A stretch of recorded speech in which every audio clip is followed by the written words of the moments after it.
오늘 봉독한 9절 앞에 구절입니다. 40절로 41절의 내용은 밭에 있는 두 사람 중에 한 사람은 데려가고 한 사람은 버려둠을 당합니다. 맷돌질하는 두 여인 중에 한 사람은 데려가고 한 사람은 버려둠을 당합니다. 여기서 하는 말씀은 가족 관계에 있다 할지라도 마지막 심판 때는 예수님을 믿으면 데려가고 예수님을 믿지 않으면 버림을 당한다라는 말씀이에요. 오늘 함께 봉독한 말씀을 근거로, 그리고 지금까지 선포되어지고 기록된 말씀을 근거로 주님이 오시는 날이 비밀로 되어 있다면 믿는 자들은 무엇을 해야 할까? 믿는 자들은 어떻게 살아야 할까? 믿는 자들의 의무는 무엇일까? 이러한 질문에 그리스도가 말씀하셨습니다. 깨어 있으라. 이 대답의 의미를 본문에서 세 가지 비유를 들어 깨어 있으라는 의미가 이런 것이다 라고 말씀해 주셨어요. 첫 번째 비유는 43절로 44절 집주인의 비유예요.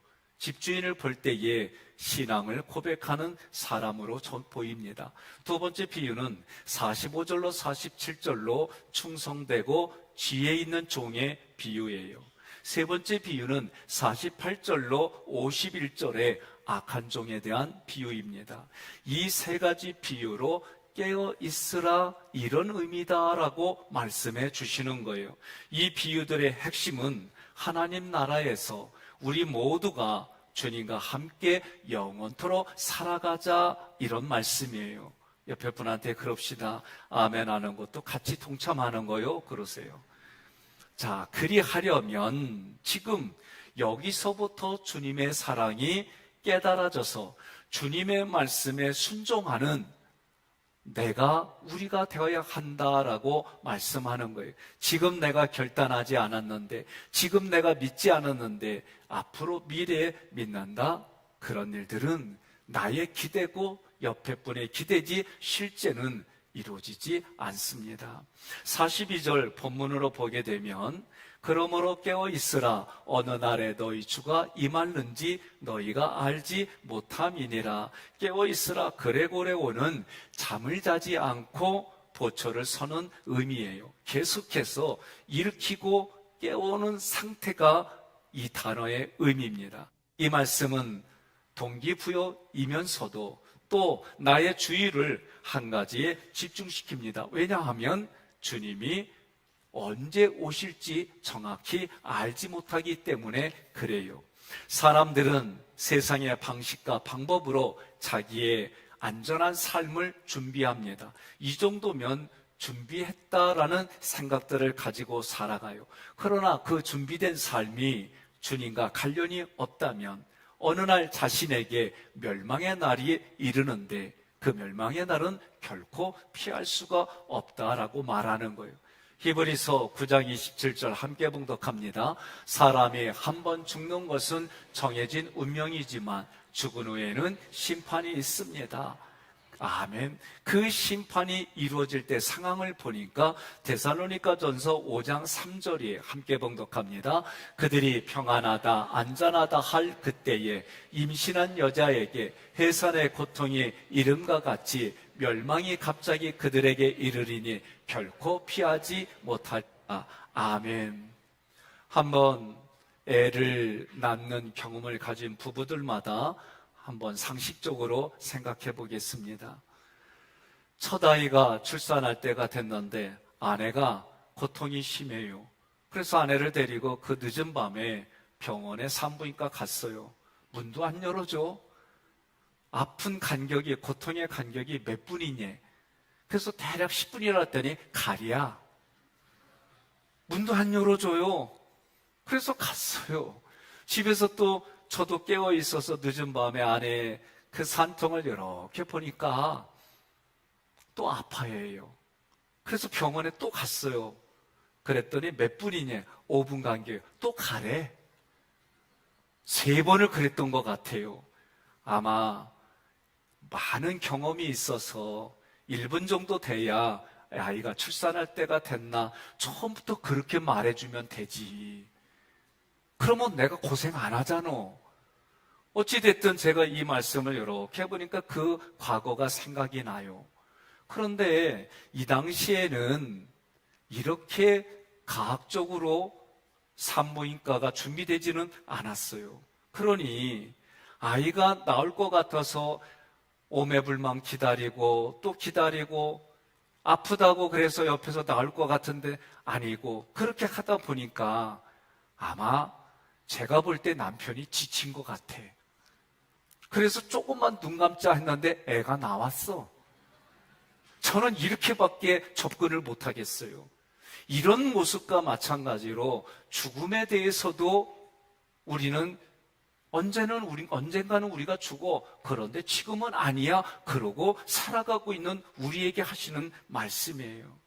죽음에 대한 준비를 하려면 깨어 있어야 합니다. 언제 깨어 있어야 되느냐? 지금이에요. 성경은 지금 현재 시제를 말하지 과거를 얘기하지 않아요. 지금 여기서부터 시작된 하나님의 나라가 주님이 재림할 때까지 이어지기를 여러분 주님의 이름으로 권면하며 축복합니다. 43절에 너희도 아는 바니 만일 집주인이 도둑이 어느 시각에 올 줄을 알았더라면 깨어있어 그 집을 뚫지 못하게 하였으리라.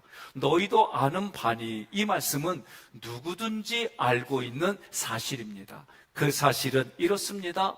주인이 생각하기를 우리 집에 도둑이 올 수가 있어. 우리 집에 있는 이러한 값비싼 것은 도둑 맞을 수 있어. 그런데 오늘은 아니야. 마치 48절에 주인이신 예수님께서 더디 오신다라는 생각과 같은 맥락이에요. 올 줄을 엘코마이는 문법의 시제를 보니까 동직설, 현재, 중수디포, 3인 단수예요. 이거 몰라도 돼요. 하나님이 지금 보내신 분이 예수님이다. 그 예수님 분이 오신다. 이런 의미예요. 여기서 집주인은 오이코데스 포테스라는 단어를 썼어요. 이 단어는 구약의 히브리어 바알에서 온 단어예요. 바알은 남편, 지배자 이런 뜻입니다. 무슨 말이냐면 지금 내가 여기에서 주인이라고 생각하는 사람이에요.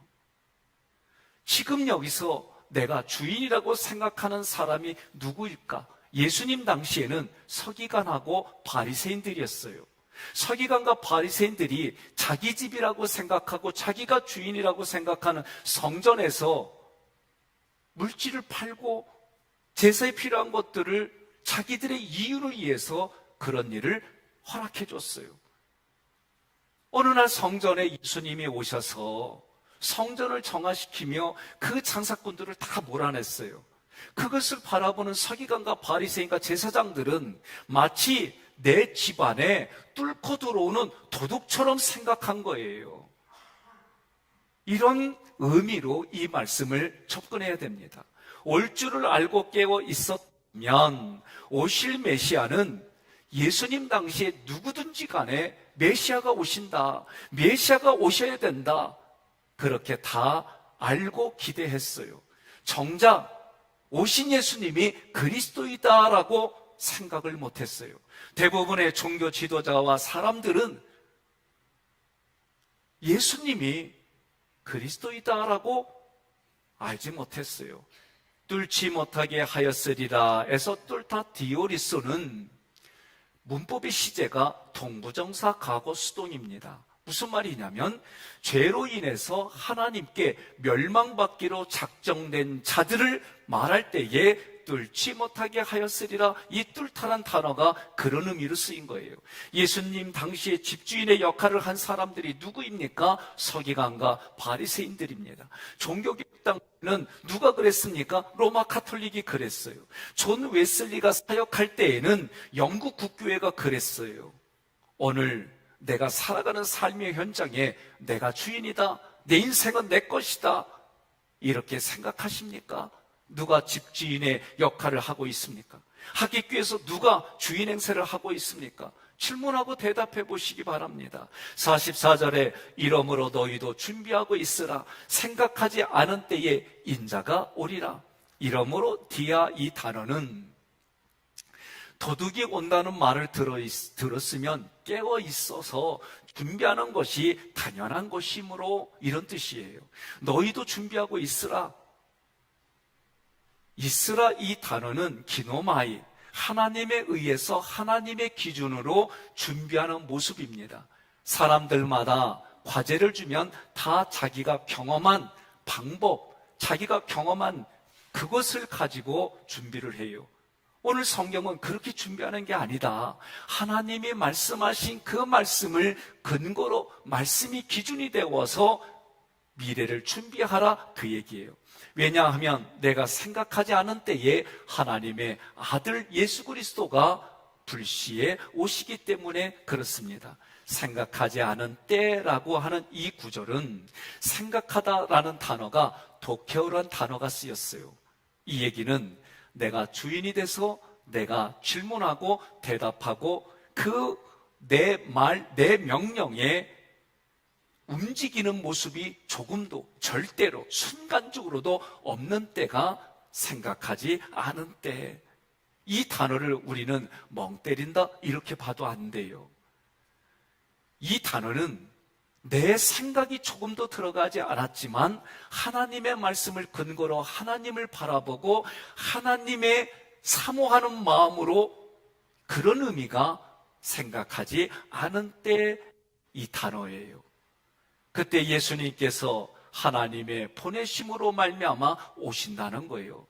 그러므로 우리 모두가 준비해야만 합니다. 하나님의 힘과 하나님의 능력으로 하나님이 원하시는 기준으로 지금 준비하는 거예요. 그 준비는 부지런히 의로운 삶을 살아가는 거예요. 예수님의 재림을 바라보며 살아가는 삶이 지금 준비하라 이 단어에 해당하는 겁니다. 베드로후서 3장 11절로 13절 예수님이 오시는 그 당시의 상황을 성경은 이렇게 기록했습니다. 함께 봉독합니다. 모든 것이 이렇게 녹아버릴 텐데 여러분은 어떤 사람이 되어야 하겠습니까? 경건하고 거룩한 생활을 하면서 하나님의 날이 속히 오기를 간절히 기다려야 합니다. 그날에는 하늘이 불에 타서 없어지고 천체도 그 열로 녹아버릴 것입니다. 그러나 우리는 하나님의 약속대로 정의만이 있는 새하늘과 새 땅을 기다리고 있습니다. 아멘. 우리는 성경의 말씀대로 그날을 준비하지 못하면 오시는 예수님을 맞이할 수가 없습니다. 주님의 재림이 임박했다라고 성경은 기록했습니다. 우리는 깨어 있어서 부지런히 예수님이 오심을 준비하며 살아야 됩니다. 에베소서에서는 그 모습이 정결한 신부로 준비하라, 무장한 군인으로 준비하라 그렇게 가르쳐줬어요. 오늘 우리는 이 말씀을 근거로 언제 준비해야 되느냐? 지금 준비하는 거예요. 주님께서 말씀하신 45절부터 47절까지 두 번째 비유입니다. 내용은 충성되고 지혜로운 종의 비유예요. 함께 있습니다. 45절 충성되고 지혜 있는 종이 되어 주인에게 그 집 사람들을 맡아 때를 따라 양식을 나눠줄 자가 누구냐? 충성되다 피스토스는 복음의 말씀에 내가 지적으로 동의하는 겁니다. 지적인 동의를 가지고 확신을 가지고 주의 날이 임할 것을 믿으며 살아가는 겁니다. 주인이 맡긴 사명을 주인을 만날 때까지 끝까지 감당하는 사람들이 충성되다라고 성경이 말하는 거예요. 지혜 있는 프로니모스는 생각하다에서 유래했어요. 사실 8절에 쓰인 생각은 에포라는 단어가 쓰였어요. 자기가 질문하고 자기 대답해서 만들어낸 자기의 생각입니다. 50절의 생각은 프로스토카오라는 단어가 쓰였어요. 예수님을 향하여 지켜보며 기다리는 사람의 생각을 말해요. 따라서 지혜는 자기 생각과 자기 감정을 버리고 복음의 말씀을 사모하여 그 말씀을 바라보고 기다리는 자세로 있는 사람의 생각을 말하는 거예요. 한마디로 지혜 있는 자는 자기를 부인하고 자기 십자가를 지고 예수님을 따르는 자가 지혜롭다라고 얘기하는 거예요. 45절에서 충성되고 지혜로운 종의 책임이 두 가지로 나왔습니다. 하나는 주인의 소유를 관리, 감독하는 겁니다. 두 번째는 주인이 종에게 맡긴 그의 가족들을 돌보는 겁니다. 문맥적으로 볼 때에 그 집 사람들은 예수님의 몸된 교회를 상징해요. 양식은 복음의 말씀을 말합니다. 종은 집과 주인의 가족들을 다스리고 관리하고 감독해서 그 사람들을 돌볼 책임이 있는 거예요. 이 책임을 부여받았습니다. 충성되고 지혜로운 종은 먼저 자신이 복음의 말씀에 감동되고 감격으로 살아가는 거예요. 그 말씀을 교회의 성도들에게 나눠주는 거예요. 주인의 가족들의 건강한 삶을 위하여 제때에 영혼육의 말씀으로 양식으로 나눠주는 거예요. 때를 따라, 여기서 때라고 하는 것은 헬라어 카이로스란 단어가 쓰였어요. 어떤 뜻이냐면 하나님의 시간 안에서, 하나님이 계획하신 시간 안에서 그 말씀이 전달되고 져서 내게 들리는 시간을 말하는 거예요. 예를 든다면 오순절에 성령 강림 사건입니다. 성령이 임하니까 그 말씀이 전달되어져서 말씀이 틀어졌을 때에 사람들이 회개하고 예수님을 주로 고백했습니다. 베드로와 바울과 초대교회 교부들이 전한 복음으로 그 복음을 들은 사람들마다 회개하고 예수님께로 돌아왔습니다. 웨슬리의 복음을 듣고 돌아선 성도들이 그 시간에 전달되어진 말씀이 내게 주는 말씀으로 듣고 돌아섰어요. 무디라고 하는 분은 나는 한 번도 만난 적은 없어요. 그러나 그분에 대한 글들을 읽으면 설교를 할 때에 제대로 된 문장이 아니래요. 문법으로나 여러 가지로 보면 어눌하대요. 그런데도 이분의 설교를 듣고 회개하고 돌아온 사람들이 있었습니다. 그때가 카이로스라고 하는 이 단어가 쓰였다, 그 얘기입니다. 지금도 주의 종들을 통해서 세계 곳곳에 하나님의 말씀이 전달되어지고 그 말씀을 듣고 결단하고 회개하고 돌아오는 그 시간들이 카이로스, 이 시간이다 라고 말하는 거예요. 그래서 저도 예수 그리스도의 복음만 전하려고 애를 쓰는 거예요. 생명이신 예수 그리스도를 전해서 영접하게 하는 이들이 충성되고 지혜로운 자들이다. 그러면서 이런 모습들이 깨어 있어라, 이런 뜻이 되는 거예요. 옆에 분에게 인사합시다. 깨어 있어라. 피곤하지요. 졸음이 쏟아지고 피곤합니다. 분명한 것은 주인이신 예수 그리스도가 재림의 주로 오고 있습니다. 그분이 오셔서 충성되고 지혜롭게 일한 종들의 그 업적들을, 그 일들을 다 조사하고 평가할 것입니다. 함께 봉독하겠습니다. 고린도전서 4장 2절, 베드로전서 4장 10절. 그리고 이런 것을 맡은 사람에게 요구되는 것은 충성된 자로 인정을 받는 것입니다.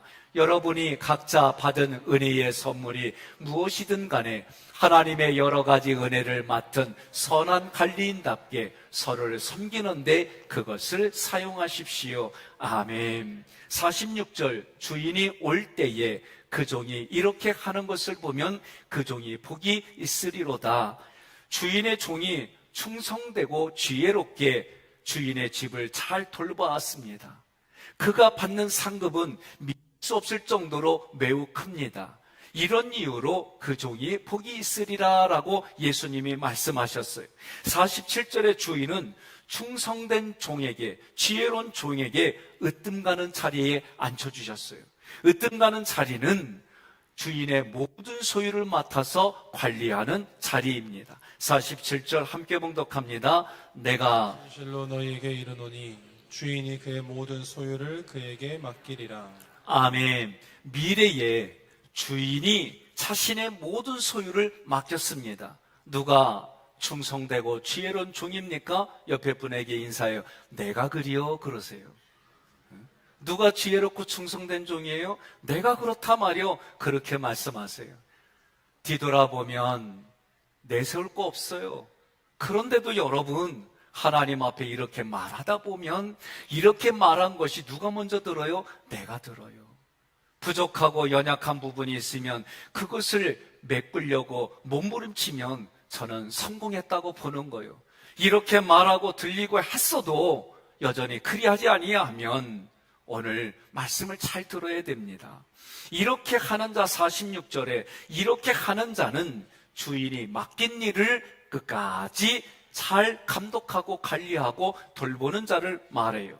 끝까지 한결같은 마음으로 주인이 원하는 자기 자리를 지키는 자입니다. 48절부터 51절까지는 악한 종에 대한 비유예요.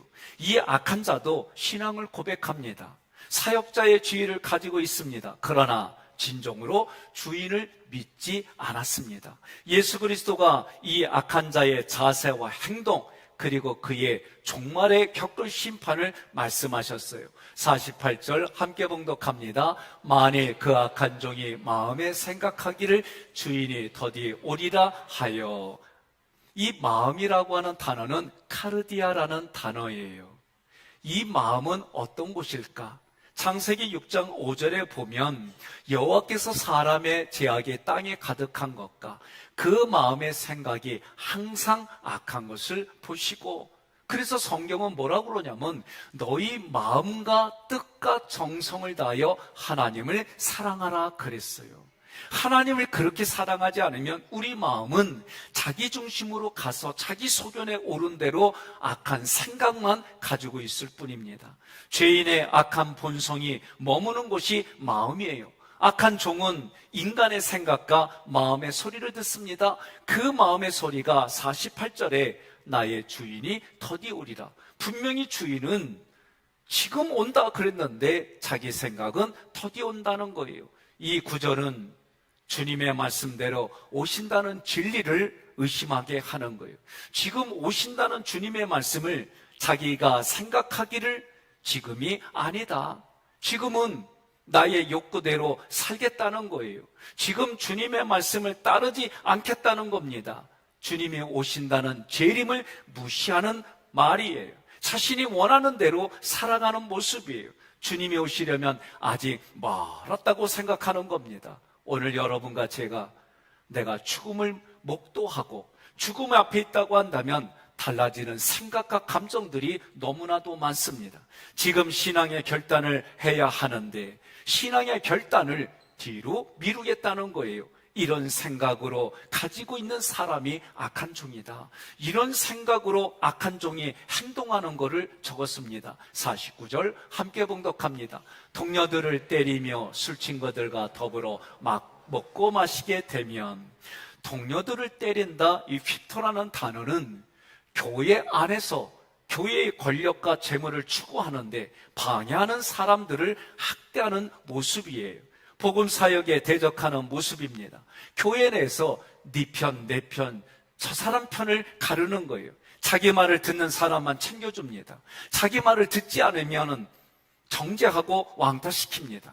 열심과 열정을 가지고 헌신하는 이들의 발목을 붙잡습니다. 자기의 라인을 만들어버립니다. 결국 주인의 사람들에게 양식을 나눠주는 사역까지 방해합니다.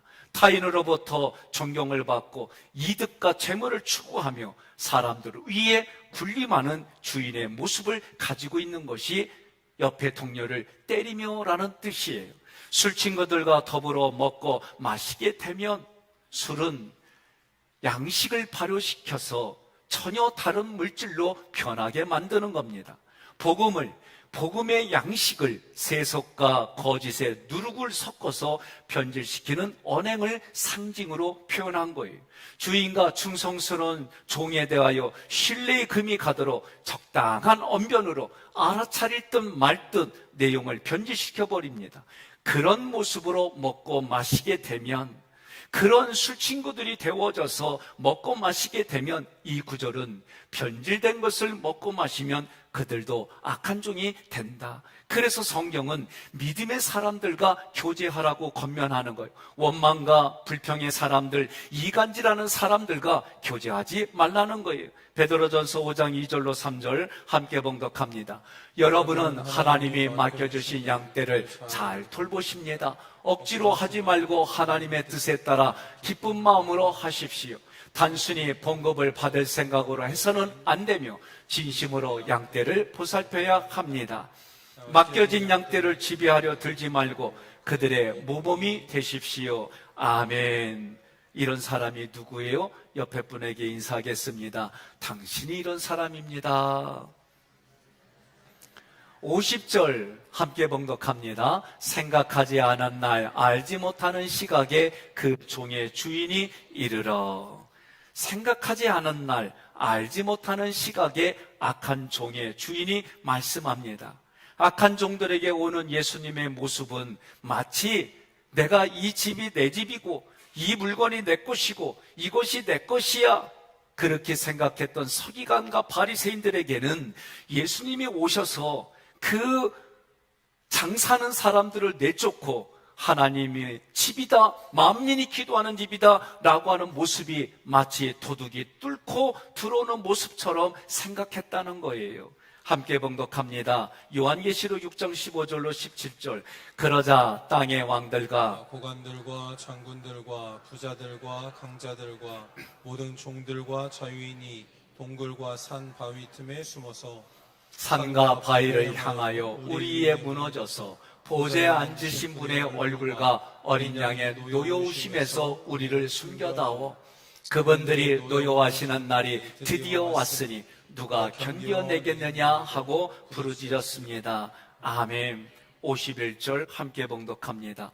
어미 때리고 외식하는 자가 받는 벌에 처하리니 거기서 슬피 울며 이를 갈리라. 아멘. 어미 때리고, 여기서는 디코토메오라는 단어가 쓰였어요. 이 단어의 원래 뜻은 몸을 둘로 자르다, 그런 뜻이에요. 자기 몸을 둘로 자르는 그런 세기로 맞는 형벌입니다. 외식하는 자들은 연기하는 자들입니다. 그들은 신앙을 고백하지만 신앙은 그들에게 참모습이 아닙니다. 그저 연기할 뿐입니다. 그들이 받는, 외식하는 자들이 받는 형벌은 지옥이에요. 그곳에서 슬피 울며 이를 간다고 그랬어요. 주님께서 미래에 악한 종을 외식하는 자들과 함께 죽음의 형벌에 처한다는 거예요. 그들은 믿는 자들로부터 분리되고 하나님으로부터 분리되고 외식하는 자들과 함께 있게 된다는 거예요. 외식하는 자들과 함께 있는 곳이 슬피 흘리며 이를 가는 지옥이다 그랬어요. 지금을 살아가는 우리들도 나의 죄가 깨달아져야 됩니다. 깨달아지면 회개하시기를 바랍니다. 회개하면 주님은 다 용서해 주심을 믿으시기를 바랍니다. 요한일서 1장 9절 함께 봉독합니다.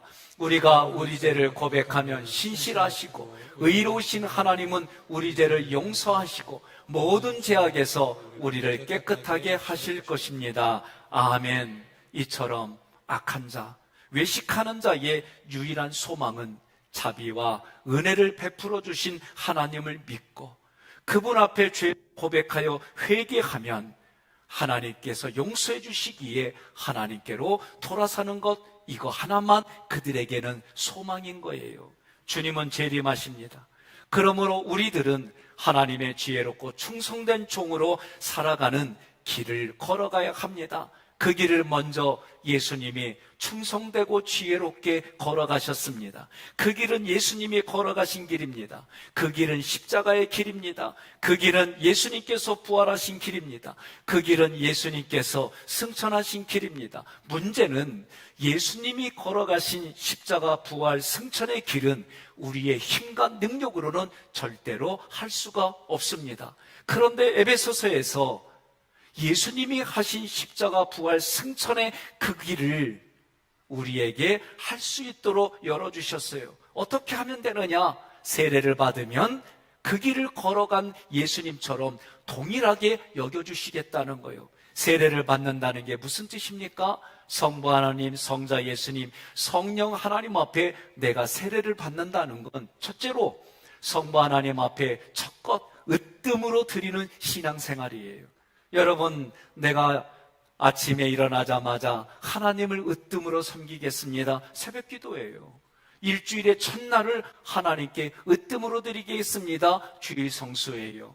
월은 월사, 그리고 1년의 첫 시간 영신 예배가 하나님을 내가 으뜸으로 섬깁니다. 물집에 그리고 공간에 이 모든 곳에 11조를 드린다는 개념은 내가 하나님을 하나님으로 으뜸으로 섬기겠습니다. 그런 고백이에요. 예수님 앞에 세례를 받는다는 얘기는 내가 더 이상 죄짓지 않는 생활을 하겠습니다. 이것이 예수님 앞에 세례 받는 거예요. 성령님 앞에 세례를 받는다는 얘기는 아무리 작은 음성이라도 내가 소홀히 여기지 아니하고 그 음성을 듣고 순종하겠습니다. 그런 고백이 세례를 받는 거예요. 세례를 받으면 예수님이 하신 그 일을 내가 한 것처럼 동일시 시켜주신다는 것이 하나님의 약속입니다. 이 약속을 지키는 자가 충성되고 지혜로운 자다. 오늘 성경은 말하는 거예요. 마태복음 28장 19절로 20절에 예수님이 이 모든 것의 마지막 말씀을 그래서 이렇게 하신 겁니다. 함께 봉독하겠습니다. 그러므로 너희는 가서 모든 민족을 제자로 삼아 아버지와 아들과 성령의 이름으로 세례를 베풀고 내가 너희에게 분부한 모든 것을 가르쳐 지키게 하라. 볼지어다 내가 세상 끝날까지 너희와 항상 함께 있으리라 하시니라. 아멘. 주님 앞에 우리는 누가 됐냐면 장자로 신분을 얻었어요. 하나님이 의롭다 하는 말씀 속에는 여러분과 저를 예수 믿지 않는 동생들을 위해서 우리를 장자로 삼아주셨어요. 그리고 장자로 하나님이 하신 말씀을 가지고 우리의 이방인들, 우리가 땅끝이라고 생각해서 내가 볼품없이 보는 그 사람에게까지 하나님의 그 사랑이 흘러가는 복음의 유통자가 되라. 그 복음의 유통자가 되는 모습이 지혜롭고 충성된 종이다. 하나님의 모든 것을 관리하는 장자권을 가지고 살아가는 모습이다 라고 말씀해 주시는 거예요. 여러분과 저는 재림을 준비해야 됩니다. 예수님이 다시 오시는 그날이 분명히 온다는 것을 믿고 내가 지금부터 준비된 상태로 오시는 그날까지 지혜롭고 충성된 종으로 이 땅을 살아가기로 결단하고 그렇게 사시기를 주님의 이름으로 권면하며 축복합니다.